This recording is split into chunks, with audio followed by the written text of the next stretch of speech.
Good evening, and welcome to Sporlitics, where sports and politics mix and mingle. I'm Stacey Johnson. Joining me tonight is Aguna, the Nigerian moderate Republican, Keith, the conservative constitutionalist, Stephen, the independent thinker, and my cousin Todd. Tonight, we've got a lot for you. The struggle is real. It's the Electoral College struggle, or the Electoral College Reform Act, as the United States House and Senate tries to determine which bill will be the best to give their full support to. NASCAR with Stephen as he discusses Chris Bucher's win in Bristol, Tennessee, and he stopped his losing streak. President Biden says if Taiwan is attacked by China, the U.S. will defend them. Roger Federer retires. Todd and tennis to talk about the details. Public schools throughout the United States are getting a grade of D for poor conditions. And experts say problems are getting worse, but the Eagles won. Can you see? The Eagles won. That's why I've got on green lipstick, green eyeshadow. The Eagles won. That and more with the NFL Week 2. Thousands of people return to in-person work in cities throughout the country. Does this mean that COVID-19 is over? The United Atlanta soccer team settles for a score of 0, or with a score of draw, not 0, draw, with the Philadelphia Union. We'll talk about that. What happens to the governors of the states of Florida and Texas who sent migrants seeking asylum from countries like Venezuela? They were seeking asylum in the United States. What happens to them? What happens to those governors who sent them to states like Massachusetts and Illinois and New York? Do they get prosecuted? The Queen was laid to rest on Monday, and more, if we can fit it in. First up, Stephen, you want to talk about NASCAR? We don't have a clip. I'm sorry, we don't have a clip. They're having a lot of problems with copyright problems. So a lot of the places where we got our clips from are not allowing us to take video clips to show you. So you won't see any clips during this show. But we're still the same people, still talking about the same thing. Yeah, So, that's okay. That was okay. just like icing on the cake. We already have the cake. We don't need them. We had Chris Briscoe went in the race, number 17. He's not in the playoffs. Last week we Bubba Wallace won. He's not in the playoffs. But it means so much more for the manufacturers trophy at the end. It means so much for them to solidify their places where they are. So nobody is out there racing for nothing. Just because you're not in the playoffs doesn't mean it's not a good thing. So there's 7 races left. And what really bothers me is my 2 favorite drivers, if you've listened to this show forever, is Kevin Harvick and Kyle Busch. And both of them are eliminated now from the playoffs, which they were in. They finished too far back because of incidents and things that don't really involve them and beyond their control, and they're out now. So it's like Serena not being in the finals for Wimbledon or anything like that. I think Todd can understand that.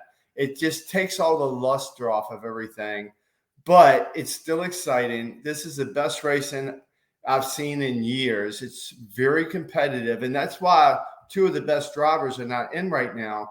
They got kicked out because there's so much talent, and these cars are so different.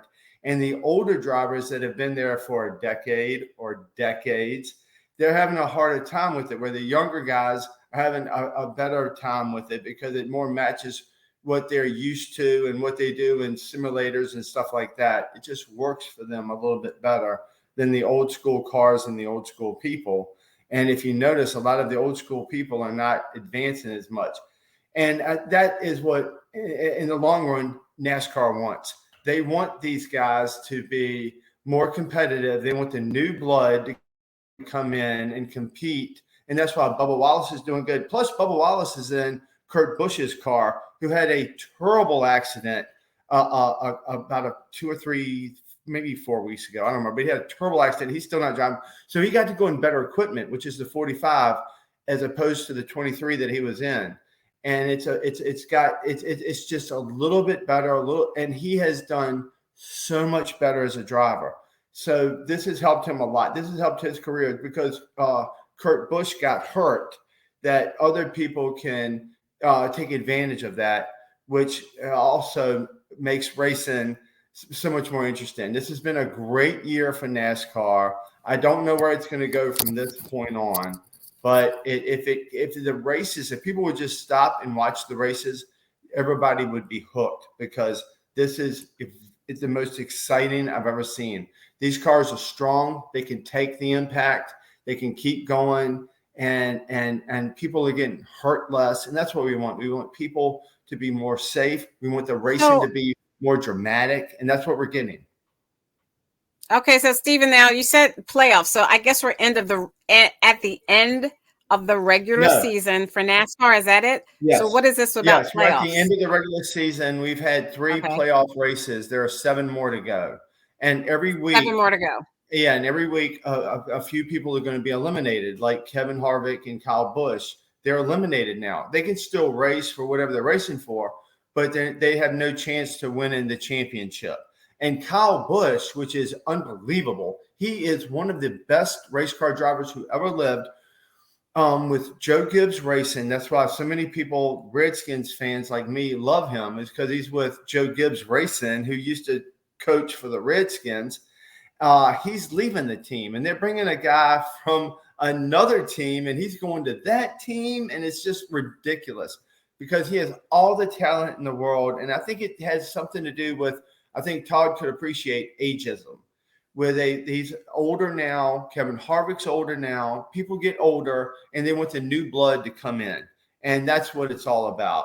But these guys have so much talent. They have more talent in their little finger than these guys that are coming up behind them. But the cars. So why in the world do you think that? Why in the world do you think that Cousin Todd could relate to ageism? Because of Serena. Because he's like, Serena's gotten older, and everybody thinks she should retire because it's ageism. It's because people get older and they're not winning as much. Maybe they should get out and give it to the new people that are 17, 18 years old.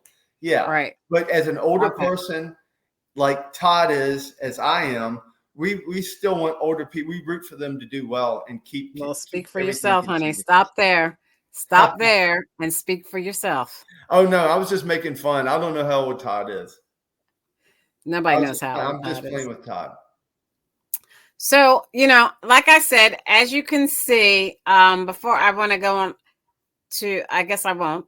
As you can see, I have on, well, let me talk about the Philadelphia Union. I mean, the Atlanta Union. What is it? The Philadelphia Aces. You're talking about the Aces? Union and the Atlanta United soccer team. Oh, soccer. They decided that they would. Now, I'm talking about this because, of course, I'm a Philly fan all the time. Philadelphia Eagles, Philadelphia Phillies, Philadelphia Flyers, Philadelphia 76ers. I'm Philadelphia all the time, and we have the Philadelphia Union. Well, they went to compete against the Atlanta United, and they settled for a draw. So on September 17th, a few days ago, Doug Roberson from the Atlanta Journal-Constitution said that the Atlanta United outplayed the hottest and best team in Major League Soccer, but managed only a 0-0 draw with Philadelphia on Saturday at the Mercedes-Benz Stadium. Now, I say that because, of course, I would think, and it seems like this gentleman, I'm going to share my screen, believes that Philadelphia is the hottest team in soccer. How many people knew that? I didn't think so. Todd knew. So I don't know if you can see this. Todd claims he can't see my screen, but I'll scroll down here. If you can see, Atlanta United outplayed them. I don't know about that, but that's what he wants to believe, and that's what he writes for the Atlanta Journal-Constitution.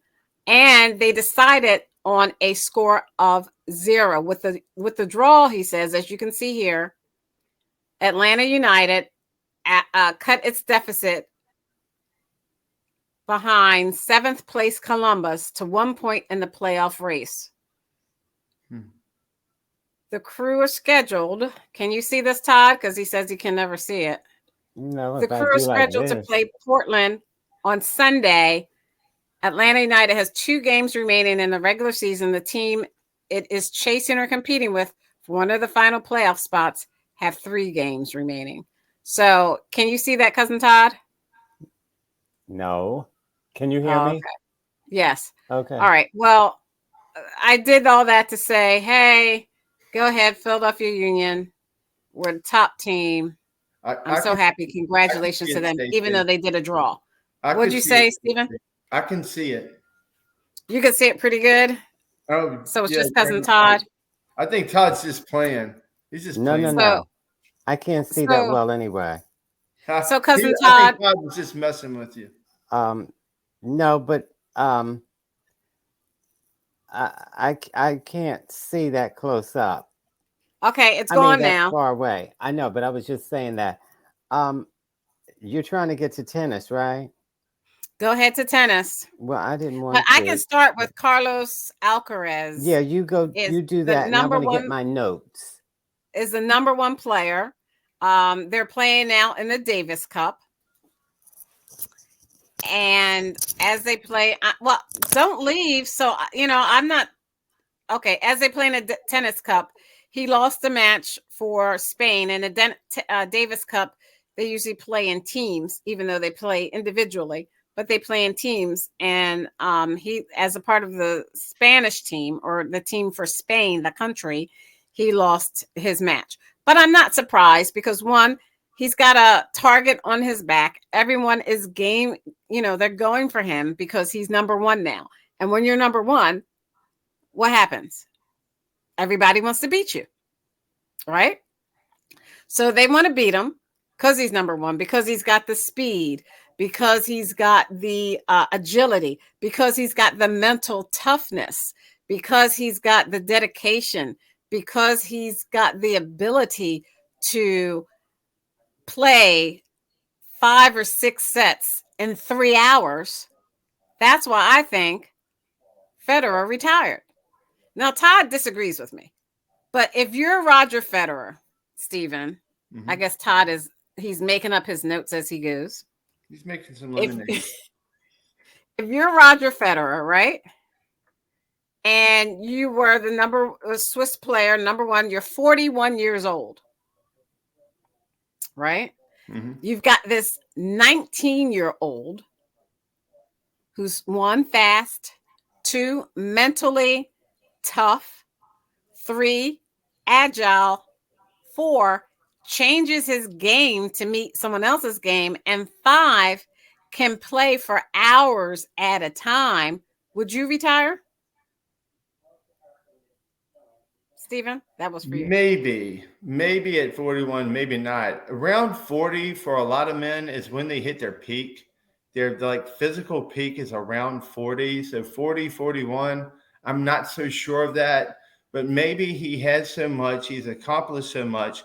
Maybe he just wants to chill out and take time and smell the flowers. But just like Serena, what they're going to do is both of them are going to come back and they're going to play again. I guarantee you. Then I can be able to sit out and say, we don't want to play anymore. Serena's going to come back. But then the thing becomes, if they come and they play again and they start losing, wouldn't it have been better? I mean, why do that? Would you want to come and play again and lose? Because I'm not sure they're going to lose.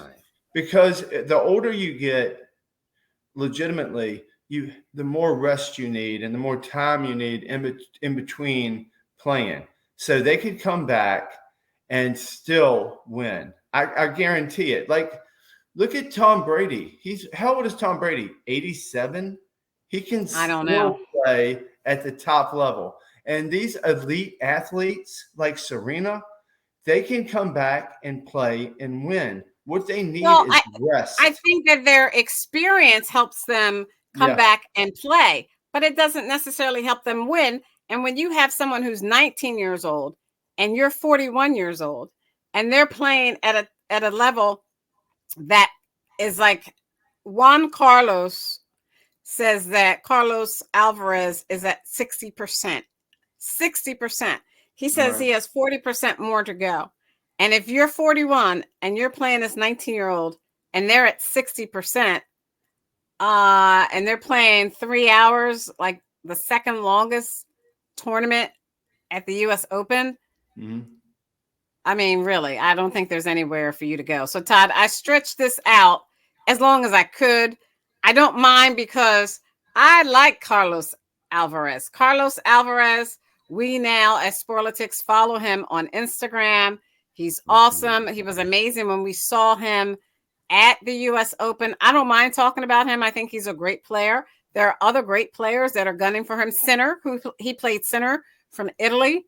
Sinner is a real contender. Sinner can beat Carlos, and he probably will at some point as they continue to play each other over the next couple of years. But the point is, he's hot now. He's hard to beat. And if I were Roger Federer, I would have retired too. Okay, before I get into tennis, let me just talk about something more realistic. No.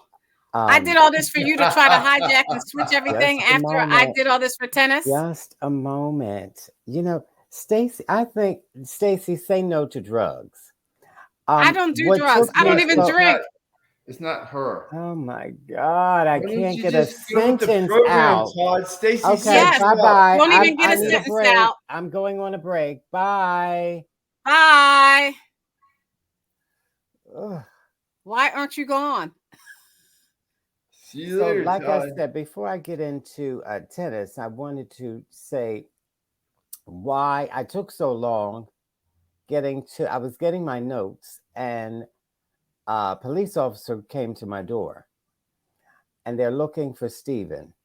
Why would they come to your door looking for me? I wouldn't be at your house. Lord knows you wouldn't be here. Nevertheless, there was a little boy who was missing. And the police wanted to know if they could see him, if he was on my camera at my door. And I had to deal with that. And but as I was talking to the police, she got a call that he's been found. Oh, good. That's nice. Yeah. That's very good. And they were found in your house. Oh, he's so right. That's funny, though. He was 12 years old. And so all right, we're not gonna we're glad, we're very glad he was found. And they didn't tell you the circumstances of just that he was a 12-year-old little boy, African American, and they were looking for him, and then he was found. And I was so glad about that. So that's what took me so long. Now back to tennis. I just wanted to let you know what I was doing. I wasn't just daydreaming as I was getting my notes on Federer. Federer is retiring, and I am just beside myself because and I'm bored. No, I want to hear this. He's going to make sense. I'm with you, Todd. Serena, Venus, Nadal, Federer. Those are my favorite players. Yeah. Also, Osaka and about 3 or 4 more. But Venus, Serena, Nadal, and Federer are my favorites. And the fact that Serena retired and now Federer, and I think probably next year Venus will be retiring as well. Yeah. Oh, what are we going to do? And so we have to put all our eggs in Nadal's basket. And I call him Little Nadal, this Carlos. I call him Little Nadal because he reminds me of Nadal and Federer. He reminds me of he both. plays actually from Serena's old coach. His comment says that Carlos Alcaraz plays actually more like Federer than Nadal. Okay. Well, Nadal. But see, Nadal is tough and relenting, which is what Alcaraz is. Relentless. No, I said Alcaraz was relentless. Yeah. Okay. And so is Nadal. That was my point. Right. And so, I think Stephen thought he was correcting my English. No, it was he's relentless. His game is relentless. Okay. So yeah. You said it was relenting. He's relenting. Okay. So do you have people are bored? Well, I have to keep it. Stacey, I understand where he's coming from. These are the best tennis players ever at this time that we've had during this time. And Todd is in mourning about losing all of these great tennis players. I understand what he's saying. I'm not in mourning, ma'am. No, not in mourning like anybody died, but like you're lamenting because you're upset. I understand. Lamenting. It doesn't help tennis right now. I think you just looked up that word, lamenting. Right. All right. Okay. I'm going to move on because you all are boring me. Well, unless you have something else. I didn't bring up tennis.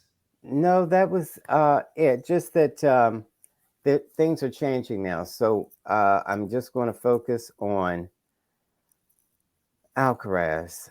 And there is a few others because, the one Alcaraz played was Francis Tiafoe. Tiafoe. Well, you're only focusing on him, Cousin Todd, because he's black. Now, you didn't talk about Sinner. Why I was talking about You didn't talk about Casper Ruud. How do you know? You talked about why Tiafoe. I was talking about him. Because last week you said you couldn't even watch the match because you were afraid that Tiafoe would lose to Alcaraz. And I have said that about Federer, and I have said that about Nadal. And listen, racists, don't try to get in my head. Stay in your own Republican head. So he's going to project upon you, Stacey. Okay, I'm not a racist because I'm black. Yeah, that's right. We know you're not a racist, Stacey. I'm not a racist. I like the players who play well. I think Tiafoe is an excellent player. I never said he was a bad player. It's just that there's somebody that's better. There's always someone better than you. There's someone better than each one of us. That's just the way life is. No, ma'am. I've never known anybody better than Todd. Nor do I. Right. So, anyway, so that's it for tennis. I just hated that these people are going out all at once. I wanted them to scatter it a little bit. Yes, you're right, Todd. Todd, you're exactly right. I agree with you. Before Todd, you agree with before me? You came back, 100. Before you came back, 100. Before you came back. Nobody wants to hear what you're going to say before you came back to talk about tennis, and you're talking to the police officer at your door. Mm-hmm. Stephen said that you knew a little bit about ageism. Door. The police love coming to my door. Stephen said you knew something about ageism. I don't care what Stephen says. I barely listen to Stephen or his boyfriend. And that's where, nevertheless, that's why you're so far behind right now. Yeah, I know. All right, can we move on? Because everybody's bored. They don't want to hear. Now, there was a time when I was out in Philadelphia and I was at this hotel by the Philadelphia International Airport, and these football players got on this shuttle I was on to go from one hotel to the other. And I started talking to them because it was cold. It was a little chilly. It was like in October. But it wasn't cold, but it was a little chilly. You said I started talking to them because it was cold? Yes, I'm getting ready to tell the story. Talking to them because you're boy crazy. No. Yes, I started talking to them because it was cold and they had on shorts. And I'm like, do you all know it's cold out here? I've got on like a jacket and they've got on shorts and t-shirts. They're like, oh, we just came from Miami. We're about to play the Eagles tomorrow. I said, oh, you're a Minnesota Viking? He said, yeah. And I said, oh, you're going to lose. And of course, they lost, just like they lost last night, Monday Night Football, Stephen, what did you have to say to me about that? And then we'll have Aguna come and talk about our great win. Go ahead, Stephen. What did you say to me when I called you yesterday about Cousins? No, I'm going to tell you what. You have a quarterback that is awesome. And I've been touting him for 2 years at least, saying how great he's going to be. Have you seen anybody fight as hard as him to get through people, to run and make a touchdown that just carries people with him? He can squat over 600 pounds for reps. He is so strong. And now he's developed with his players where his arm works so well. He can make the tightest throws. This is the quarterback you wish you had with Vic. He's even better than Vic. He's going to be awesome. And I'm so glad he's on my team. Of course, I do play fantasy. And of course, I picked him because he's amazing. I'm so glad to have him because he has the biggest heart and the most skill of most anybody that's out there right now. He doesn't give up on anything. 3 or 4 people can be holding him back. If you watch this last game, he would fight for the touchdown, like an extra 4 or 5 yards, and just keep chugging and pumping and making in there. I'm not an Eagles fan. I'm a former Redskins fan, or still a Redskin. Redskins are undefeated, by the way. But I'm still I call things as they are because and the Eagles are doing great because of him. You have somebody, and then they brought AJ Brown in, which I have him as well as my fantasy team, and have the hookup. But I'm so happy that the Eagles are doing what they're doing because I saw it coming way back, and it's coming to fruition now, and everybody's going to reap the benefit. I will almost guarantee they make the Super Bowl. It's a given they'll make the playoffs. They'll make the Super Bowl, and who knows who they'll play. If everybody can stay continuous and do the things they're doing now and everything stays the same, there's not much stopping the Eagles right now. And because they're in our division, I still root for our division. Now, the Cowboys looked okay. They have a great Micah is his name that plays linebacker for. His first name is Micah for the Cowboys. I can't think of the last name. But they have a couple pieces that are okay, and they play better without Dak. And the Giants are looking pretty good. But I don't think anybody could touch Eagles. So you can rest easy because you have the best quarterback or a top 5 or 4 quarterback in the entire league on the Philadelphia Eagles. It's amazing. It's so much fun to watch him. And this is what football is all about. And I'm glad he's on my fantasy team.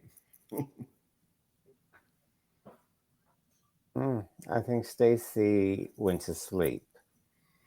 Stacy passed out because I'm a Skins fan. And No, I didn't pass out. I'm sorry. That was Aguna. Aguna's having technical difficulties, and he's unable to get on, and I was talking to him. Go ahead, Aguna. Talk about how great our team is. When you have the Obama phone, Aguna, sometimes it really just doesn't work. Are you not over the U.S. Open? Are you still in mourning over that? No. Yes, he is. Crying. Well, so real quick, I'm actually on my way coming from Philadelphia. I was at the game, and so it was a great atmosphere. It was a great win. I think that most Eagles fans did not predict that to happen. We haven't won a Week 2 game since I think 2016. And it's just one of those games where we need to make a statement, but sometimes it never happens. But it was able, we had a really good, offense looked really good. Jalen Hurts looked really good. He still has some things to work on, but for the most part, things came together. But it was great. It was good to kick off the season. I mean, this was probably the Vikings were probably one of the toughest teams we're going to face all year. So being able to, come out on the home opener and get the win was really important from a confidence perspective for the team. So you got 15 games left. So you take it one win at a time, but it was a big win. I think it was Jalen Hurts made a statement. And for the most part, a lot of people are behind him now. You don't have a lot of critics. But then again, we'll see what happens against the Commanders next week because I think that's going to be a big sign for, whether or not we're moving forward. The key is consistency. So he has to show that he's consistent in order to really change people's minds. What does the Commanders defense have that keeps you awake at night, Aguna? Well, I mean, so they do have a good front four. You also have Carson Wentz, who's going to be playing with a chip on his shoulder. You guys got good receivers. So it's going to come down to just, being able to close out games. And even in this game, there was, the Eagles didn't put up any points in the second half. I mean, they had a blocked field goal. But you saw where Detroit jumped out quick on Washington, and then, they came back, right? So Carson Wentz, if he's anything, he's a fighter. The Washington defense, you got a good front four. And if you're on the road, division games are always tough. You never know. They're unpredictable sometimes.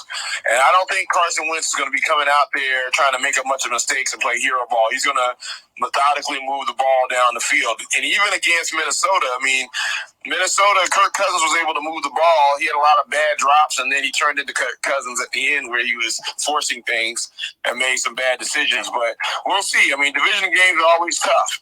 And so we'll see what happens. I think, Wentz is something to prove. So you never know. Have you heard the rumor, Aguna, about Del Rio and the team not wanting to play for him because of the things he said on the offseason? Have you heard that rumor? No, are you talking about Carson Wentz? No, I'm talking about Del Rio, the defensive coach for the Redskins. Oh, Del Rio, some of the things. Yeah, so that's the other thing. These guys, if they're not 100% behind their D coordinator, right? I heard some rumors about, the locker room and stuff like that, but these guys got to get paid. They got, right. I don't know how true those things are, but he's got to do something defensively to do something different. You don't have Chase Young back there anymore.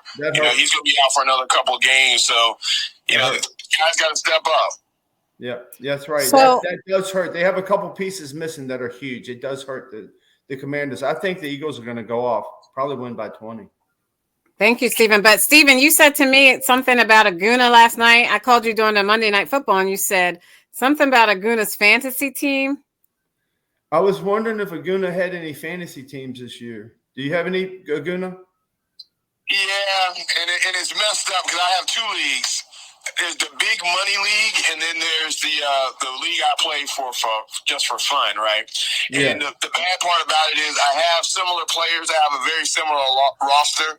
The big money league, my roster is kind of stacked, but I'm not playing the players that I'm supposed to play. Like the week one, I had Saquon on the bench. Oh. And Aaron Jones was playing for Green Bay. So this week, I swapped them out. I put Saquon in there, and I took Aaron Jones out, and Aaron Jones goes off. So, and then I'm going up against people that are going off, right? So the last week I went up, the guy had Jalen Hurts. He had a big game. This week the guy had Cooper Kupp. So I'm 0-2 in one game, in one league, and then I'm 2-0 in the other league that's not the big money league. Oh.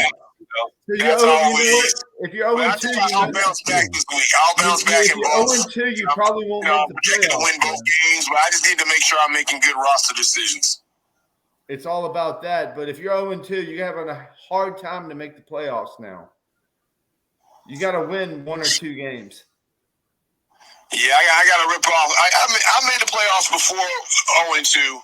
But I definitely, this is a must-win week for me. Yeah. And so, I think I got the roster because we got some good matchups. But, yeah, Saquon really messed me up this past week.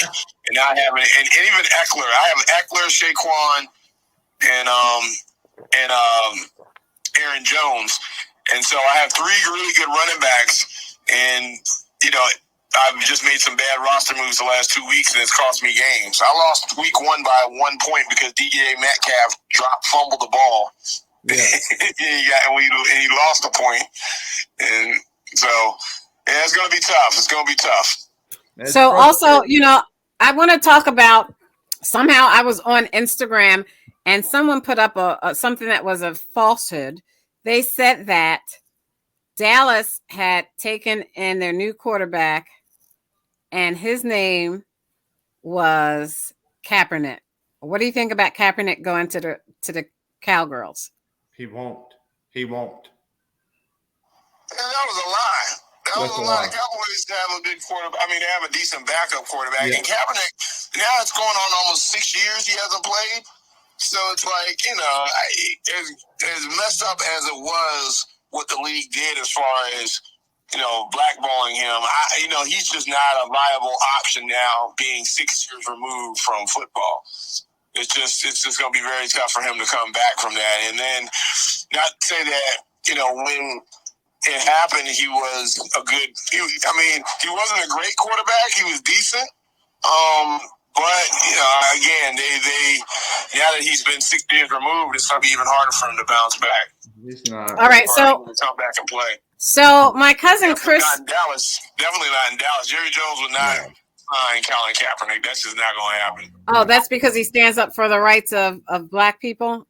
No, because he stands up for something that's ridiculous. That's why. Well, I mean, at the end of the day, Something that's ridiculous. He doesn't care about. He What doesn't does care that about. mean? He I cares wouldn't about say it was himself. ridiculous. I just think that, it became a lightning rod of controversy. Yeah. And so people, took advantage of the message. And of course, you see what happened. And of course, and then the league, the league took advantage of it as well. And Trump took advantage The league of had to people pay him a speaking lot it. of money. Where, the actual message got lost in what people made out of it. So, Yeah, it was a bad message. Last week my cousin Chris was on Aguna, and he's a Buffalo Bills fan, and he's been making comments on our YouTube channel tonight talking about Micah Parsons and the Bills. How do you think the Bills did this week? They were awesome. The Bills look good. They're a good team. I mean, if you look what Buffalo was able to do, they went into the world champion LA Rams and they beat them decisively on the road. And then you come back and they beat the Tennessee Titans, who was the number 1 seed in the AFC. Granted that Tennessee wasn't at full. I mean, Tennessee didn't have Julio, doesn't have A.J. Brown anymore, so it's not quite the same team or the same offense. But they beat them handedly, at home, right? So they're definitely the team to beat. Josh Allen is playing lights out. Then you have Stephon Diggs, who's, he's playing with a chip on his shoulder. He's been in many AFC championship game. He was in the NFC championship game, and he saw the other team celebrate and go to the Super Bowl and win. So he's definitely hungry. Allen is hungry. The city of Buffalo is hungry. So it's interesting to see how things are aligning themselves. Now, I will say this. Most of the time when you have a team that's like they've already crowned them in September, something happens. It's either some type of adversity comes along, it's either an injury or some type of wake-up call. So, right now, they're definitely the team to beat.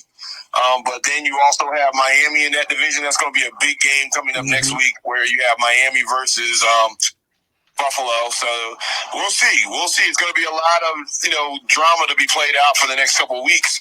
And I mean, everybody should be happy football's back, but we'll see. But Buffalo right now is definitely the number 1, from a power ranking perspective. I mean, they're destroying teams. Aguna, that Buffalo game is in Miami, right? Yeah, and that's going to be a tough one. Miami plays differently down there. Because it's so hot. I believe it's in Miami. Degrees. I believe it's in Miami. It's going to be hard to beat Buffalo at Buffalo, but it's also hard to beat Miami in Miami. You can ask the Patriots. Right. Anybody. It's going to be Brady. hard for Buffalo. Brady. They were beating the Patriots with Brady down there. And Tua got 6 touchdowns. Who gets 6 touchdowns? I mean, that was such a bad game. I mean, it was an amazing comeback. I'm not taking anything away from the Dolphins, but Lamar Jackson played a hell of a game for the Ravens. And for them to give up 28 points late like that and to just completely collapse, I'm not going to say Vegas was in on it, but, I mean, that's just something that's, that is just a disaster. And it also sets up the drama for next week, which is, 2-0 Miami versus 2-0 Buffalo. So, hey, we'll see what happens. We'll see if it's for real. We'll see. I like to see the Miami defense against the Buffalo offense and the Buffalo offense, or the Buffalo defense versus the Miami offense. That's going to be an interesting chess match. So who are you taking, Aguna? Oh my gosh. I think the Bills take it. I don't see In Miami. Good night. I'm taking a nap. I know they got I'll take Tyreek Hill, Miami with the point. it's going to be tough. It's going to be tough for Miami to match the firepower. Plus, I hear Gabriel Davis is coming back for the Bills, and he's the touchdown machine. I mean, Diggs, of course, is going to eat regardless, but I think the Bills, they just have something special going on right now. And until a team actually goes in there and punches them in the mouth decisively, they're not going to let up. They're not going to let up. Okay, so I've got my cousin Chris on. He's on our YouTube channel. So, Chris, give us your synopsis of the Bills based on. Do you agree with Aguna? Oh, we're still on football. Yes, Todd, still on football. I do agree with him. But like I said, I've been a Bills fan for a long time. I watched us go 5-0 with Ryan Fitzpatrick as our quarterback and lose the next 7 games in a row. So, I mean, the season's not over yet. It's a good start to the season, so we have to see. Miami's tough though. They're a very tough team. Yeah, you're right. It's gonna be tough for Buffalo to beat them in Miami. It's gonna be real tough right now. It's tough for anybody to beat Miami in Miami. As hard as that sounds to say, Miami for some reason when they're in their home stadium, they're hard to beat. And early in the year, it's like 100 degrees. Buffalo people are not used to going down to Miami when it's 100 degrees. They melt. Yeah, it's going to be really hard. I'm taking Miami in the point. Estimate Bills Mafia though. Those guys are jumping through tables. They're doing all kind of stuff. The mob will travel. They're not on the field. I mean, they don't travel. Buffalo Mafia is not on the field. Go down there to Miami and show out. So I mean, and you got to realize too that fan base has been starving for a title for forever. So when you get this close and you see that, you see the momentum, you see the talent on that team, and I haven't even talked about the defense, and they haven't even got, Tre'Davious White isn't even back yet. So you start thinking about, this team right now, and they kind of nicked up here and there, but when they get full strength at the right time of the season, and this is the tough part of their schedules in the beginning. So we'll see. It's going to be a test in Miami, but I will say that Buffalo team is something special right now. And I do like Sean McDermott because, he was on Andy Reid's coaching staff. So it'll be good to see him be successful. Tua got 6 touchdowns, man. 6 touchdowns. That's tough. Yeah. They have 2 great receivers that are amazing. Hey, man, a lot of that was because the Ravens secondary just completely went to sleep. I mean, how do you not cover Tyreek Hill when you're going up against Miami? That's ridiculous. Right. What's the spread? Is that coach? Now is Brian the coach down there as assistant coach for Miami who didn't get that job, and he said it was because of racism. About Brian Flores. Nadal. Brian Flores. Yeah.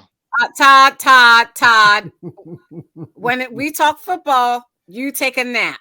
No, bye, boy. Bye. In your mouth. Brian Flores. Where is he now? He's an assistant coach for Pittsburgh.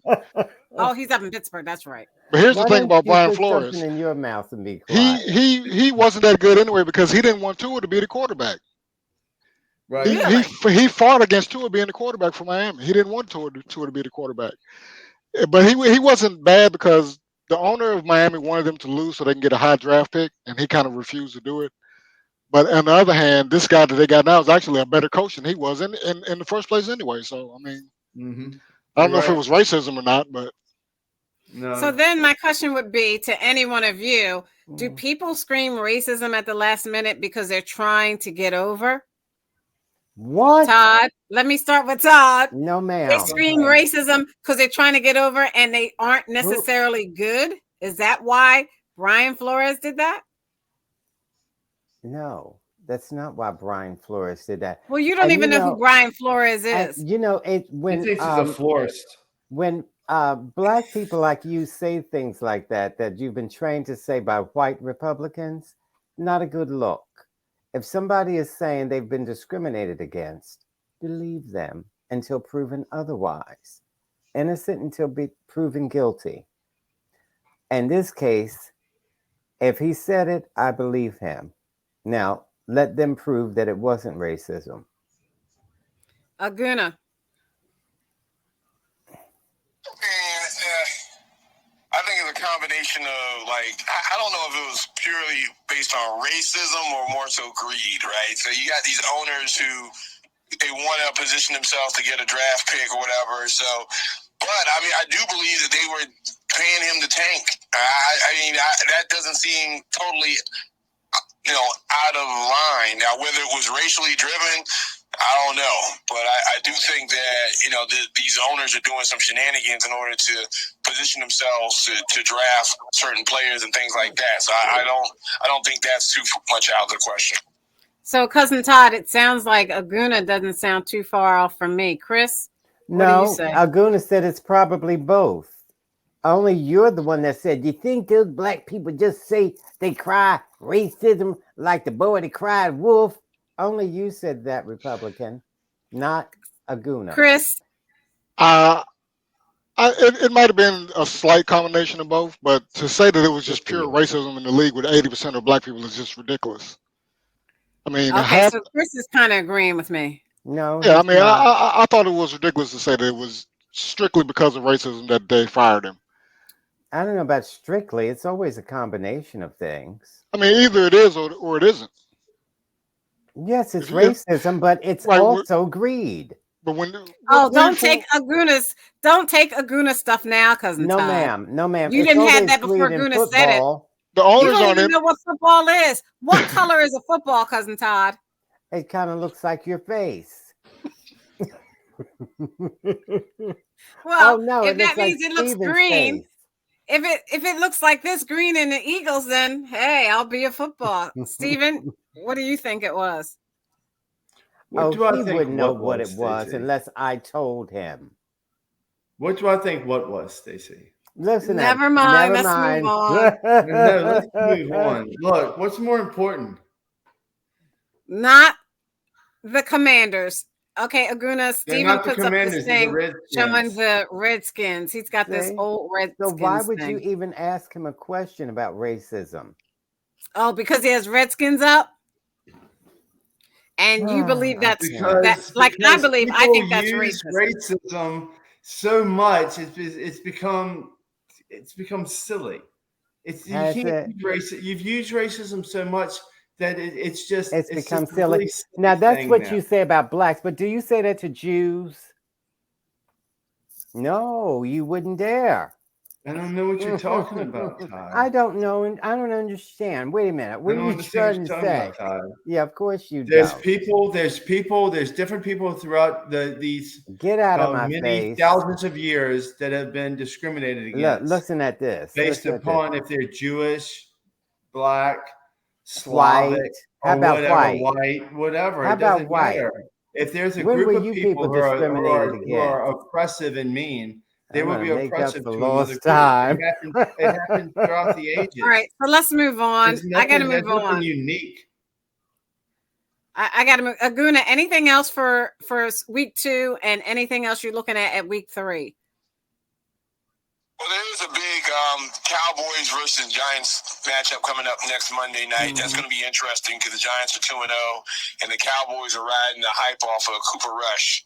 And I know if the Cowboys win that game, you're going to start hearing some rumblings about Dak to come back and all this other stuff. You're going to start hearing a little bit of quarterback controversy stuff. No. Also, if the Giants win, they're going to be like, we're back. New York is a big television market for the NFL. Right. And for the past couple of years, both teams in that market have sucked. So it looks like if you look at LA, the Rams won the championship, and the Chargers are supposed to be this up-and-coming team, right? So they both franchises are doing well. So look for that to be the same case in New York this year. We just saw the Jets pull off a great comeback win against Cleveland. So it's going to be interesting. There's going to be some interesting matchups coming up. It's going to also be interesting to see if the Bengals can jump back because they're 0-2 coming off a Super Bowl appearance. So once you get to week 3, 4, and 5, that's when teams' identities start coming out, and you start seeing who are the real contenders versus pretenders. So that's why it's going to be very interesting to see this Commander-Eagles matchup, because that's going to be, that's going to be telling all around. Because if the Eagles lose, the formerly known as Redskins win, and the Cowboys, a four-way tie for the East. And so that's going to be an interesting mess. It's going to be a mess. Y'all really cannot think that the Eagles will lose to the Commodores or the Commanders or the Communists or whatever they are. There's no way the Eagles are going to lose that game. Really? I wouldn't put anything out past a divisional game. I mean, this is one of those things where, I mean, you think about it, Washington played the Eagles tough last year. The Eagles have gotten better, but, I don't know. These games have a funny way of playing out. So somebody has a bad game, you get an injury, you get a turnover, things happen. An injury, but Aguna, you have right now Michael Vick without the dogs and without all the baggage and without all the crap. You have one of the best quarterbacks in the NFL going against the Redskins. I was never a big Michael Vick fan, by the way. I was never a big fan. Well, what's odd to me is Michael Vick because fan, but I'm saying this is how good he is. Did you see him? Do you understand he can squat 600 pounds? So when 5 people try to tackle him, he's going to make it to the end zone. Right over them guys. I mean, I don't like seeing my quarterback pile over 3 guys into the end zone. No, I don't either. But he can because he's strong like Cam Newton. Yeah, but I don't want him hurt.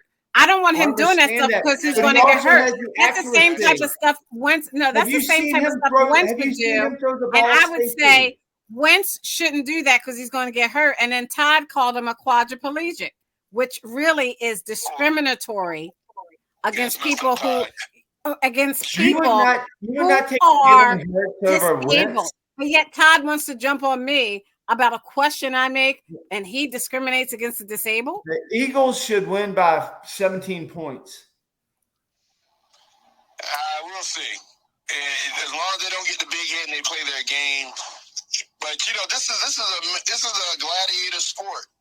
I mean, it's physical. People get hurt. It's not, a lot of times you don't want to play for injuries. You don't want to play not to get hurt. You got to play. And the thing is, they say, you either retire or you get knocked out the league. That's how football is, unfortunately. I have Herbert. I have Herbert on the team, and he's got messed up cartilage around his ribs. So I understand when people can get hurt.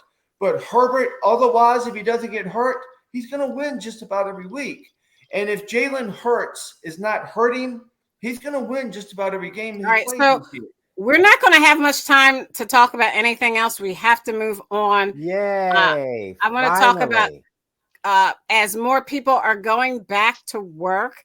People are going back to work in person, specifically in Center City, Philadelphia.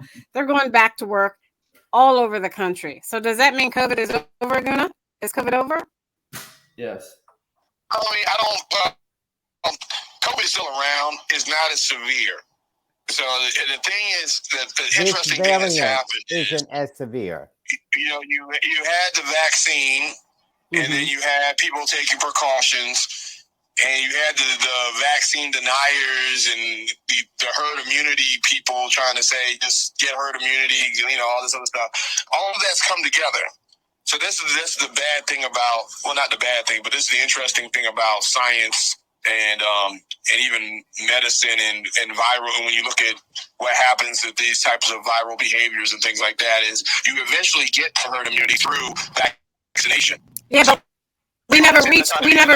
You get herd. We never reached 70% immunity just from your own health. Immunity. You don't need a vaccination to have herd immunity. You say that, it's a little misleading because you don't necessarily have to reach herd immunity for the virus not to be as severe and create hospitalizations and deaths. And where are you getting that information from? Where are you getting that information from, Stephen and Keith? Where are you getting that information from? Who's Stephen and Keith? You. You're not saying where you're getting the information from. Well, there's two ways. I asked the doctor. I asked doctors, and I went to, of course, no one's going to believe the CDC or any of that stuff, but at the end of the day, it's scientific fact. With these types of viral behaviors, and like any viral behavior, once you get to a point where you have vaccination and also you have some type of immunity through your antibodies. We're in this space where you can look at the numbers of hospitalizations, they're not going up.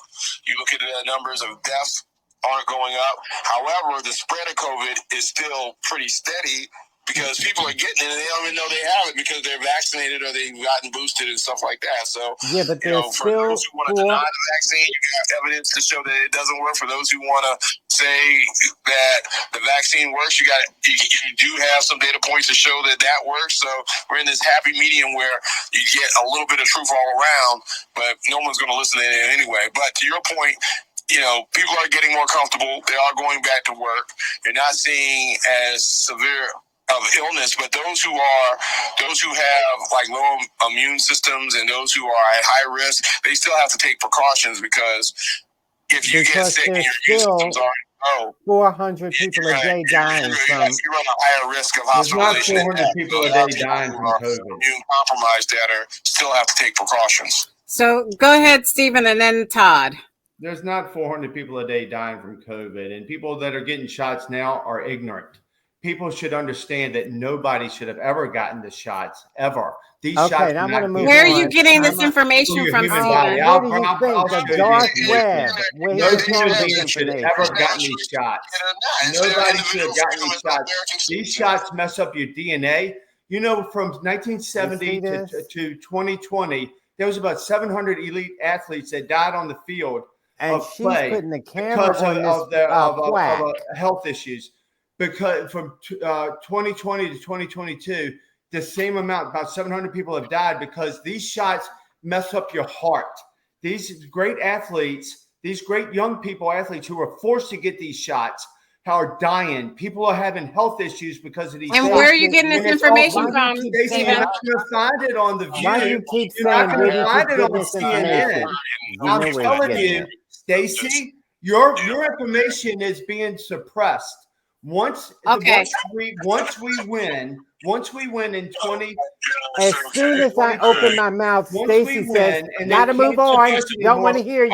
But you let this quack go on and on. Where you get your information? Okay, you know he got it from the dark web. Thank you. These people that are getting these shots are being damaged on purpose because the elitists who tell you have to get shots are trying to drugs because they believe the population is too large. Why is Stacey allowing this? They want to knock down the population. Stacey, is it almost 8:30? Because every time on the show at 8:30, Stephen goes on these conspiracy theory rants. So it must be almost 8:30 because that's the only time he does it. Okay, Cousin Todd. Oh, I just ate a few jelly beans because I was bored.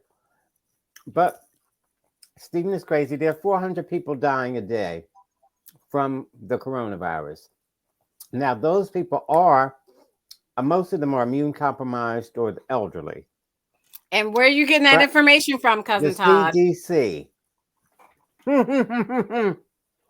Now, this nonsense that Stephen was talking about was straight off the dark web. Those are conspiracy theorists telling him this crap, and he's repeating it because I read it on the dark web and it's got to be true. Now, these are physicians, like my sister's a physician, and he challenges her constantly. He's too dumb to know. He makes himself look crazy. She studied this. She's a pathologist. So, as a matter of fact, she's specifically a blood pathologist. She knows a little bit more than you, Stephen. And so when she said in the beginning, these viruses come, but then they mutate, which is what this virus did. And now I was trying to tell Aguna, this variant isn't as deadly as some of the other variants. But who's to say this winter, when we're all indoors, we won't get another variant that is more deadly than this one. So it's best to get vaccinated for the cold winter months when people will be indoors. In the summer, people are more outside, and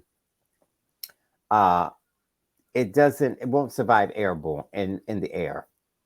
But in close quarters, indoors, I would not advise it for the elderly or anybody who's immune compromised in any way, or for young children. All right.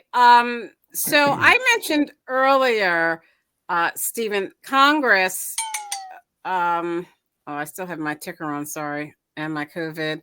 Now I'm going to take COVID off. Congress is dealing with a bill right now. Congress is back in session.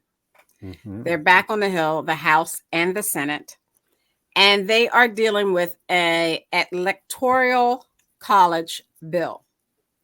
And what they're doing is they're trying to come up with ideas to put in this bill that different Congress people or senators can put the full support behind. They're trying to reform the Electoral College Act. I mean, they're calling it the Electoral College Reform Act, but they're trying to make changes to the Electoral College. This is important. Why, Aguna? Oh, sorry, I was on mute. It's important because, you look at these elections, the electors in the electoral college are supposed to reflect the popular vote of that state, right? So most of the electors probably, vote based on their election results in that state. So with all this scrutiny of election reform and all these, people trying to position and change that, it's going to be important to make sure that that is secure. Now, what you saw in this 2020 election, you saw that there were some fake electors or electoral ballots trying to be cast in favor of Trump, where they tried to come and substitute electors from Mississippi and some of these other states that didn't necessarily reflect, I don't know why they did Mississippi because, Mississippi went for Trump. But you look at Michigan and also Arizona, there was attempts to try to swap out those electors or those elector ballots. And so when you look at what Pence did to certify the election, he had to actually put wording into what he was doing to make sure that those were disqualified and that true electoral ballots were cast. So the bottom line of it is you got to be careful. Again, this is a representative democracy. And underneath that is the fact that the founding fathers put in place electors in order to make sure that, farmers and people who are, laborers couldn't necessarily, it was a buffer between the popular vote and the actual vote. So it's interesting now with all this scrutiny under the elections that they're trying to change this now. So it'll be interesting to see which party is proposing what, because you have one party is trying to uphold the way the old system was, and then you have, the Republican parties which are trying to cast doubt on that and change, some of the procedures going into to kind of influence the election. So it'll be interesting to see how it plays out. So we have, according to Punchbowl News AM, there is a cross-chamber power struggle. You have the Senate, where the process is driven by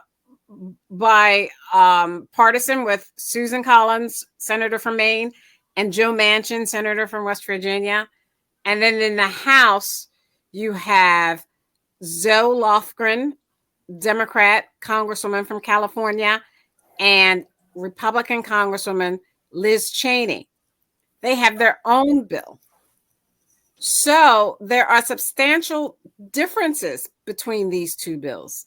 The House bill, for instance, talks about a failed election, right? The Senate bill says the states can define a catastrophic event. Keith, they can constitutionally do this, can't they? Well, yes, unfortunately they can. But, just keep in mind the House is controlled by Democrats. So why are they displeased? They got the results they wanted. At least that's what I thought. It was. But what's it got to do with these bills? I'm talking about they're coming up with these two bills. One bill is in the Senate and one bill is in the House. Both chambers are coming up with a bipartisan bill. They're trying to come up with wording that all of the senators and the House members can fully support, regardless of their party. But they're starting it with, like I said, the House's bill is talking about a failed election, and the Senate bill's talking about a catastrophic event in order to change this electoral college ability to choose a president. And what I asked you was, can they do this? And if they can do it, how can they reconcile the differences in what they call these two different bills or the events in the bills? I said, yes, they can do it because that's the Congress. Congress has the power to do that. But why would they do it? That's my question. I don't understand totally why they do it. I mean, they said it was the most honest election. Because these electors came in and they were not supposed to do that. Let me finish my thought. Stacy already interrupted me, so I don't need you to interrupt me. I want to finish my thought. I just said that, yes, they constitutionally. The question is why? What do they need to do? And I would say they need to leave it alone. The Electoral College is perfect as it is. The problem was not with the Electoral College. The problem was with the states. What happened was the states legislatures, but commissioners and governors were changing the rules at the last minute constitutionally. It had nothing to do with the Electoral College. What's that? I don't know. How come the moment? Yeah, I mean, you're saying that the states changed the rules which they could constitutionally do based on their state constitution. Because you're talking about Pennsylvania, in which during a once-in-a-lifetime or 1,000-year pandemic, they extended the voting time and they extended the voting time for mail-in ballots. Again, I mean, I have no problem, allowing people to vote. I mean, if you're saying they're changing the rules because they're trying to make voting more accessible to citizens, that to me is what states should be doing. Now, if you're saying that we need to restrict voting to private citizens because your side is now winning elections because their platform is no longer viable to the citizens, so you want to make it so that a small group of people are voting, therefore you don't have to appeal to the broader citizenry. I mean, that's a whole different argument. But what you're saying in the House, you're saying that, let's look. Well, in the Senate, they're saying catastrophic event. That can mean a number of different things if it's defined by the state, and that can be dangerous because the state can define something as a catastrophic event, declare martial law, and then nullify the electorates. And depending on who's in power in Congress, it may go to the House or the Senate to decide who the president is, and no longer in the hands of the people.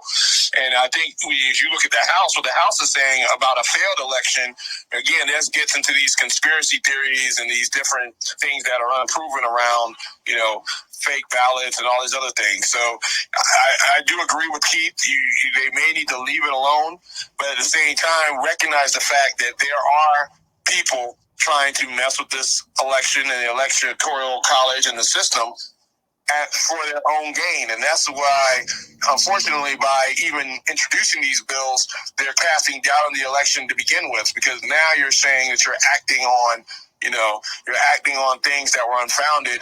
So why do you need to act to begin with? Okay, so Keith, I'm going to let you finish. You were making a comment. Just make it real quick. Everyone's going to be on mute while you finish it. Go ahead, Keith.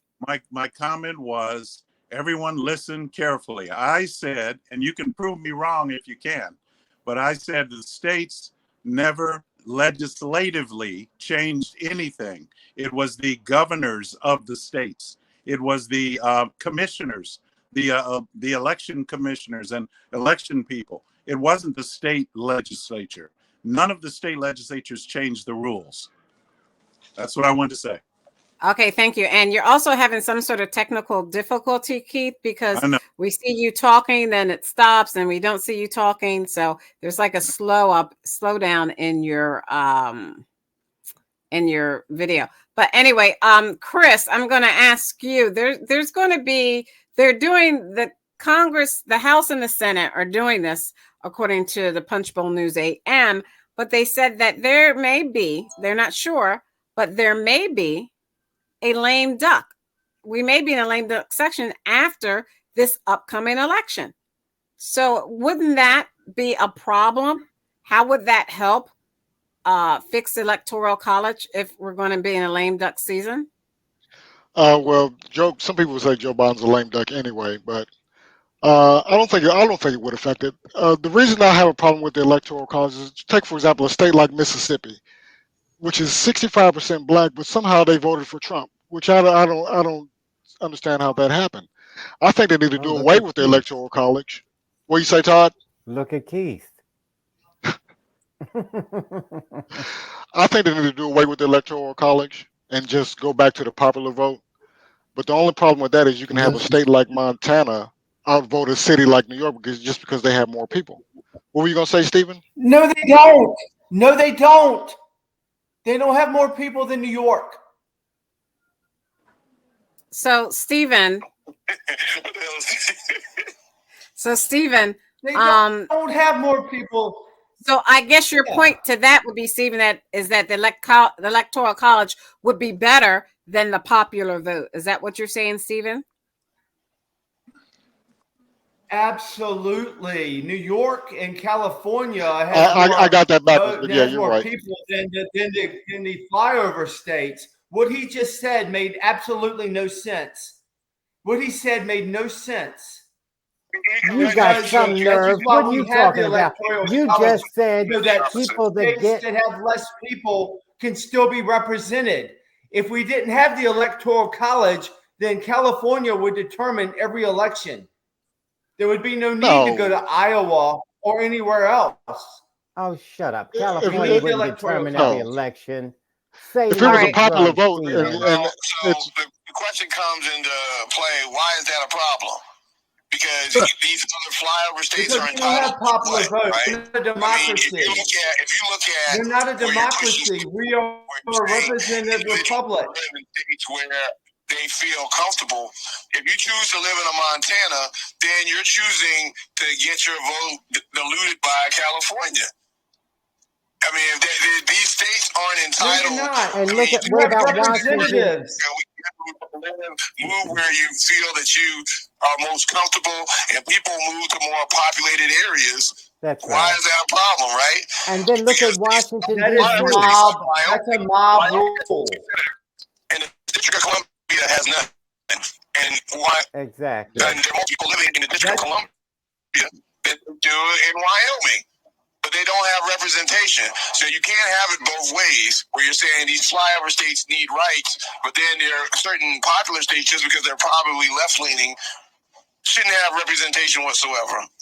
So I've got to move on. We know that's just to inform you. It's educational to inform you about what is going on right now, what they're looking to do federally for the Electoral College. But we're running out of time, so we have to move on. Primary schools, we only have one person here who has children in primary schools, and that's Aguna. Primary schools are getting a D+ for poor conditions. Bathrooms, toilet paper. I mean, I remember in Philadelphia years ago, they didn't even have toilet paper for the kids to go to the bathroom. The water fountains weren't properly working. Now they're saying, according to CNN.com, air conditioners are not working. So how, we're getting to a critical stage. Now the schools are getting older. How do there's a funding gap, but yet we keep giving funds through the state and federally to through the Department of Education to the districts through their states, and still they're getting these poor grades. How in the world is that happening, Cousin Todd? And don't go back, Cousin Todd, to the Electoral College. We don't have time. I'm not going back there. Your question is, why is this happening with the schools? Considering, my question is, why is this happening considering all the funding we give schools and education? Well, what do you mean all the funding? Teachers don't make enough money anyway. That's the reason, if I can just It's say. not about teachers.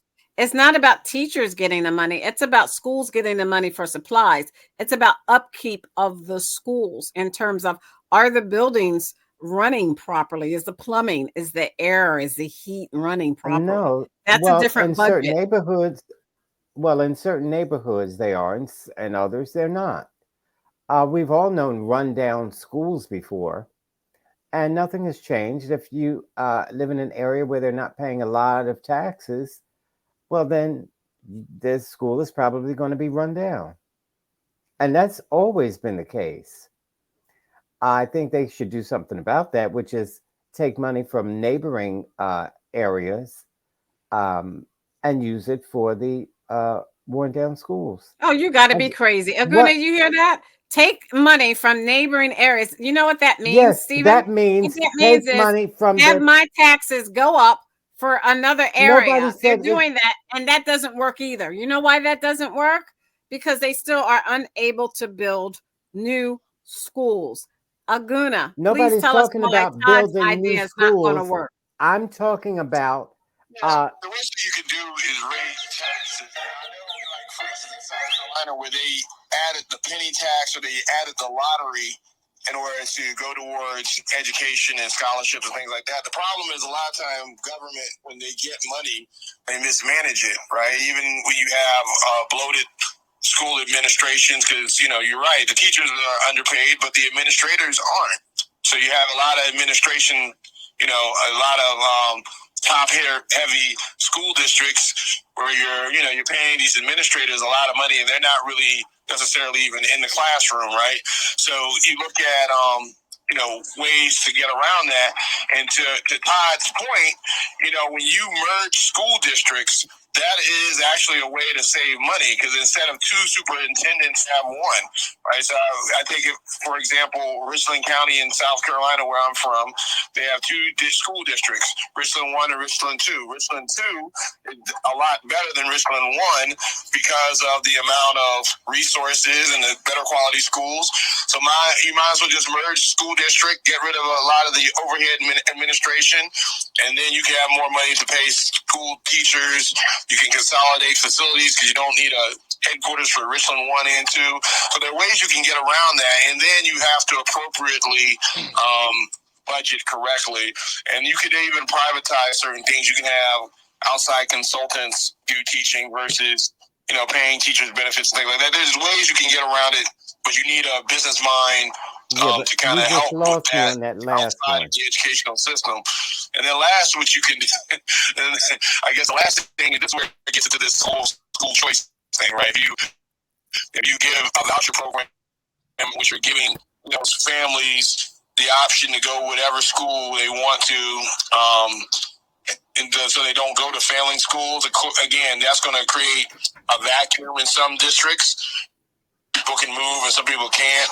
So it has to be on a case-by-case basis. But you have to look at the administration and figure out where all the money's going, as well as appropriately at the state level. And this is not even a federal, I'm not even talking about the federal level. It's really at the state level where they're really, not managing the funding correctly.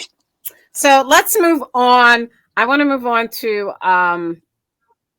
the migrants from Venezuela and other countries who were shipped unknowingly to places like Massachusetts, Illinois, New York, and how that was illegal. What's going to happen, Stephen, to the governors of Florida and Texas for doing that? What they did was not illegal. What the people did who came over a border was illegal. So what the governors can do, whatever they want, it's not illegal. For people from Martha's Vineyard or whatever, at different places where these super rich people are that talk about loving everybody and bringing in migrants, they don't want the migrants around them. They want the migrants to be in the millions in Texas and Arizona. Answer the question. What's going to happen to those governors? Let me talk. They want to disrupt everybody else's life, like Keith, that live on border states. But if it affects them immediately, then they freak out and they got to call a National Guard. and they got Oh they gotta make sure He's that not these answering people the aren't around them question. because these people are lesser than they are. Why The did people they who do pretend that? to care Answer are the the worst question. people in the world. They are the Oh worst my people gosh. in the world. They Okay, don't care thank about the you. migrants. Next. They care about votes. They care about millions of people coming in here Okay. and All right. possibly All right. voting Democrat. That's all it Okay, is. thanks. They don't All right. care. They We just got it. virtue signal. They act like they're good people, but none of these Okay. super rich people in You these already super rich said that. places give one damn about anybody but Okay, themselves, you've Todd. already So you can said talk that, over me Stephen. all You you keep want, repeating but yourself. you are a fool, Todd. You're Okay. a fool if you don't believe All what I'm right. saying. Okay, I'll take it. You Now I'm are going a to move on. fool. Okay. But How we've many times are you going to already say that? established that, You Todd. keep repeating yourself. already You keep established repeating that. You're a yourself. fool. You keep repeating yourself. Okay, Stop go it. ahead, cousin Todd. Somebody would think something was wrong with you, Stephen. If I said, my name is Stephen, my name is Stephen. Hey, my name is Stephen. My name is Stephen. You've already said it. So you just stop. Now, the question was, why would these governors do that? Send these people. No, the Because they're question letting the was, other- will they wait. be in They're letting trouble? the other Will Why they would they be do in that? trouble? The And other what's places, going to question was, happen they're to letting them? the sanctuary cities Oh my see God. how hard it is. That's why they're doing it. You don't Okay. think it's hard for millions of people to come through the southern border God, and it's still going on. terrorize these border states? Okay. They want to All give right, them a so- taste of what they're going through. Okay. That's why All they right. do it. Okay. You're not stupid, Now- Todd. All right. You answered the question. Now let me talk. For these people to do that without giving any warning, just dump these people in their laps was dirty, rotten, They're coming and through the border. criminal. Now, we've already said that, nut job. How many times are you going to say it? So now, I'm not like the nut job. DeSantis, You are. to rent a airplane and have these people, who paid for that, and have these people put in. Now, some of these people were seeking asylum, that's what I said in the beginning. and some of these people said had they are Everybody's asylum seeking seekers. asylum. and so, not everybody. Stacey, I think And that's some of very these important people- because what Stephen is saying is they came here illegally. That's not true. And you can come and give yourself and up and seek seek asylum, asylum from yes. Venezuela. It is You're true. a political refugee because of that country's government. So to Seek say that asylum. they're You go to the illegally new. like that, that's a lie. They're coming here If to you seek want to seek asylum. asylum, you go to Mexico. You don't come to America. Now, That's some a of these lie. people- You're the liar. Okay, you have to shut If you're Stephen going to up. talk about it, you need to understand the law. You need to understand the law. You can give yourself up and seek asylum. That's understand not that. illegal immigration. So this is where you're confusing the issue. It doesn't matter if you build a wall or whatever. They can come here from Venezuela. This is why the governors are going to get in trouble because these are asylum seekers. So they have due process to go through. What the governor is doing, they're using the state's money and Florida. If they're having such problems at the border, why don't they use that money to help with the border and help process these refugees? Again, you're trying to conflate two different issues. Okay, It's wrong. we got to let Todd finish. Go ahead, Todd. You can't take up the whole show to finish your point, Well, Todd. I can't believe this. How typical. Anyway, some of these people had court dates and they were set, but DeSantis tricked them, telling them, oh, there'll be jobs waiting and accommodations waiting for you. And they believed him. So that's called Not true. kidnapping. And so he kidnapped not these true. people and sent them to other states. And Not true. for that, he should be jailed. Maybe one day Right. that'll happen to his daughter. Somebody will promise her a job in another state. And when she finds out where she'll be in Africa. And so They are illegals. they're not illegals. That's what Trump told you to call them. They are seeking asylum. Just I'm like not a your Trumper. people, when your people came here seeking asylum. See, this is what you white people fail to realize. If you're here and you look like This is what you black people you don't are a understand. You foreigner. are celebrating you're your own European. demise. You weren't. You're celebrating your own demise. Listen, We cannot have foreigner, open borders, You're Todd. a foreigner. Todd, we You're a cannot have we open could borders. when your people came over here. Why don't you go back to No, where we you did came not. from? My people Get came outta through here. legally. My You people look came Irish through to legally, me, Todd. and you people came over here because of the famine, My begging for people came food. through legally. You don't understand, Todd. You can seek asylum. This is an invasion of our southern border.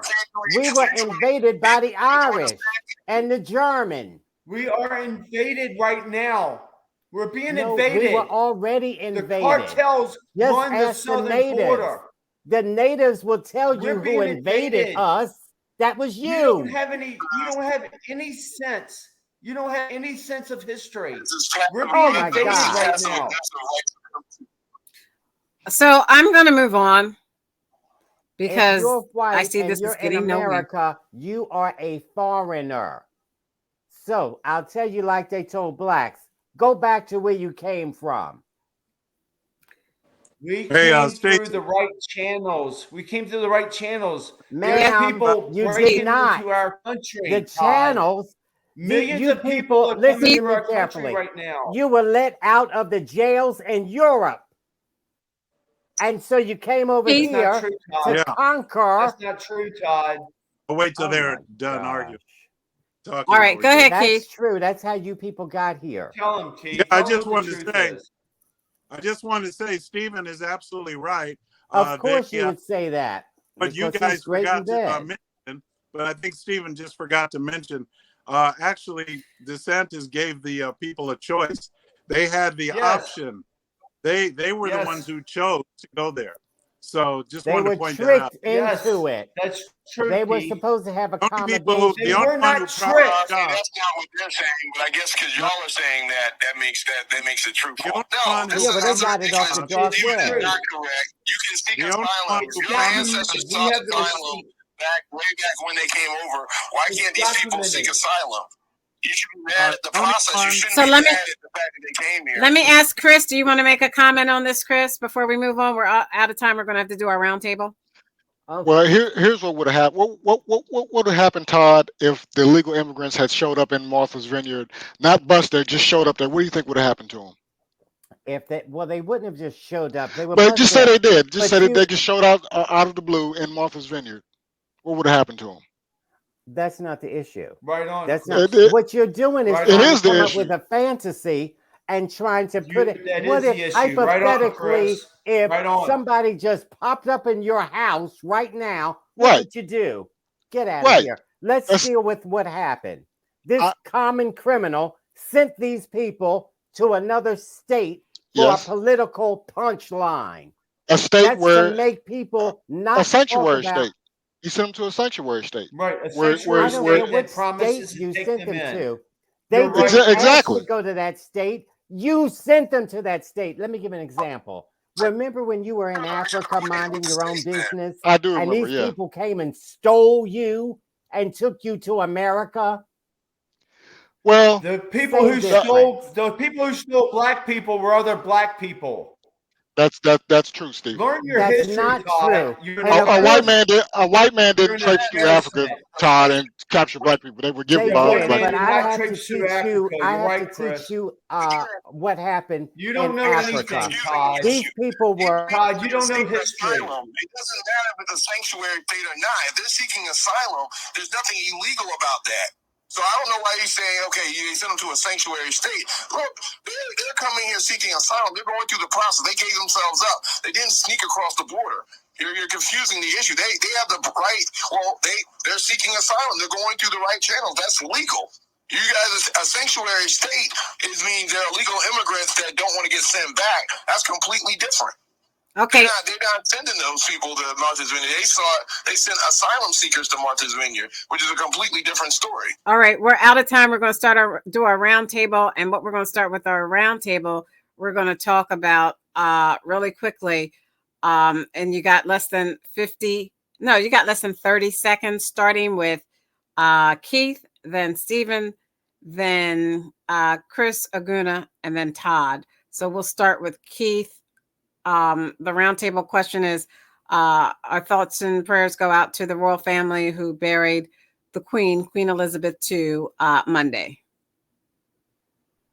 Oh man, what a weak roundtable that is. Talk about that. Why is that weak? Yeah, man. I mean, that's done. It's already passed. It's okay. We dealt with that 2 weeks ago. But anyway, my thoughts and prayers go out to the family. Okay. I wanted to have something more controversial that we could actually get into. But anyway, that's all we get to say. All right.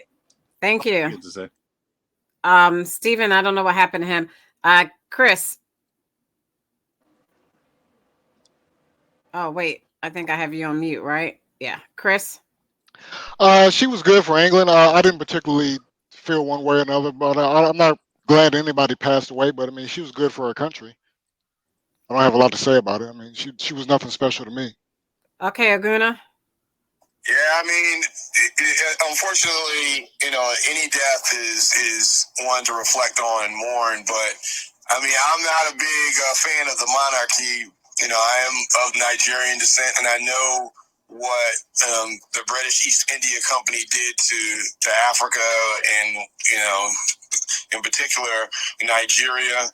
Oh So, no, you people did it to yourself, according to Stephen and Stacey's cousin. Again, not to say that the Queen is responsible for that, but I don't glorify the monarchy like that. And then if you look at what the founding fathers did, they were completely against that monarchy and that patronization of royalty and stuff like that. That's the reason why they came to this country and founded the United States, was because they were trying to get away from that. Right, they're trying to get away from those bloodlines and that pomp and circumstance. So, again, I condolences to the family, but at the same time, the symbolism around it is something I just don't agree with. Okay, Cousin Todd. Okay, yeah, we found agreement. You have 30 seconds, not 30 minutes. It was. Oh, you got some. No, I can't stand these Republicans. Well, it was tragic that she died, but she lived a good, long life. So, and now her son will be the king. But for Stacey's cousin to say that, what if they just popped up there on their own? That's it's true. They would have sent them back to where they came from. That's not true. That's not what happened. You have to deal in reality. This governor sent them there. Let's deal with that. Yes. That was wrong. Should not have happened, and that's called kidnapping. These people are not pawns to be played with. If they can't stay in Florida or Texas, why wouldn't he not send them somewhere else, or send them back to where they came from? What's the difference?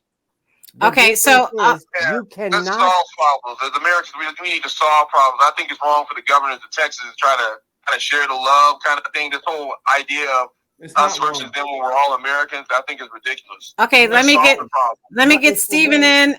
Let me get Stephen in, then Nas. Go ahead, Stephen. This is our round table. I don't care about royalty. This is why we have a country. This is why we were all free. This is what the problem is. We have an invasion of our southern border right now. We've had it since Joe Biden's been in office. Everybody needs to understand what we're going through. The fentanyl and the drugs that are coming through right now have killed more people than COVID. Does anybody care about people's lives? The lynching. Does anybody care about young people's lives when they're getting pills that they think are for something else and they end up being COVID? I mean, they end up being pills then they should go to jail. Do you worry about that? Do you understand that we're having an invasion of our southern border by over 100 different countries right now? So I don't blame the governors of these border states. Stop talking, Todd. You're just ignorant. Do your research because you're ignorant. I am. We have a war on drugs. You do not understand what's happening in our southern border. It's going to destroy our country. You should be what you are doing is celebrating your own demise. You are too stupid to understand what's going on right now, Todd. I feel sorry for you. There's all right, thank you. That are dying at a huge rate, and you cared so much about people dying from COVID. Do you care about people dying from fentanyl? You do not. You do not care about people. That's your problem. That's why I said. All right. Thank you. Thank you, Stephen. Who are on drugs should be in jail. Just like you did when people were on crack. Send them to jail. People on fentanyl, send them to jail. All right, Nas, you've got 5 seconds. Oh, I'm just amazed that Steven leaves the house every day and doesn't trade the family car for some magic beans. Like, I don't understand how he makes it through a day without pushing on doors that say pull. Like, it is an amazing feat, Steven, for you to Who's that, Nas? Hey, Nas, you're like a blister. It's so glad you showed up after all the work is done. Where you coming in now for? Oh, I'm here now. You should have been here the whole show. You're just Nas, we're talking about the Queen of England being buried Monday. Do you want to make your comment real fast before we leave? He doesn't care. And we're talking about the southern border.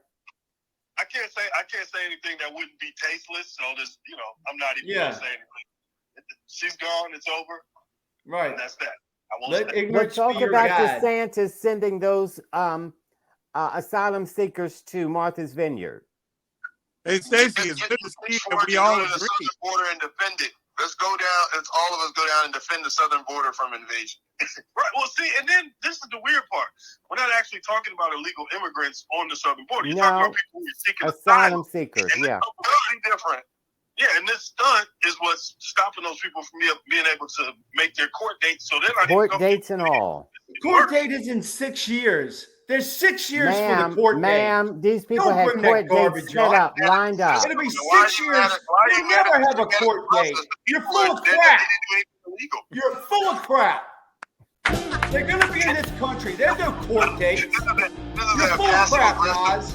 And I want to say something else. This is a family show. Nas, take it somewhere else. Go ahead, voice your opinion. You're full of crap. To see a political stunt like this, like on this stage, where you're playing with people's lives, using them as pawns, and like I said, absolutely playing with people's lives. You know the little children that are getting killed and raped along the way. You're talking about playing with children's lives, people's lives.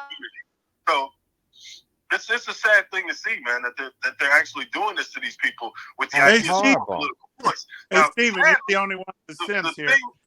The thing that's really gonna mess everything up is amongst his constituency and people like Steven, they're gonna eat this up and say, "Yeah, see, the dumb people." But in reality, what's gonna happen is these people have less of an opportunity. It's gonna put pressure on other systems because now these systems are gonna be overworked and overcrowded, and it's gonna create an even worse situation in Texas and Florida and some of these other places. And I'm gonna tell you something else, man. If you ever want to piss off some people, and especially if we're talking about lawyers, go to Martha's Vineyard and do something to a place where there's more lawyers per capita than, you know what it's like, dude, there's going to be some serious legal ramifications from this. This little political stunt is not going to fly. And they're claiming they're sending some more in the next few days to other areas. So, again, the right doesn't have actual answers. They don't have policy. All they have is grievance and rallying their base around their hatred. So that's all I got to say. Thank you to our first responders in our communities. You make our lives livable. Thank you to our men and women in the U.S. military for all that you do in sacrificing your life so that we are free to choose. We're free to choose to say whatever we want to on this show. We are forever indebted. On behalf of Aguna, glad to have him back. The Nigerian model Republican, Keith, the constitutional conservative, Stephen, the independent thinker. He's not, and you know he's not. He's the quack. Smarter than you. Smarter Girl, than bye. You. You wish you were. Smarter than you. And my cousin Todd. You're an idiot. I'm Stacey Johnson. Thank you to my cousin. Thank you to my cousin Chris. Thank you to Nas for coming on. We're going to be on next week at 7:30. I don't know. And excuse me, be on time, people. Be on time. Good night. Peace. Bye, crackpot. Man, Chris. And your boyfriend too. Good man. If they're on your side, Chris,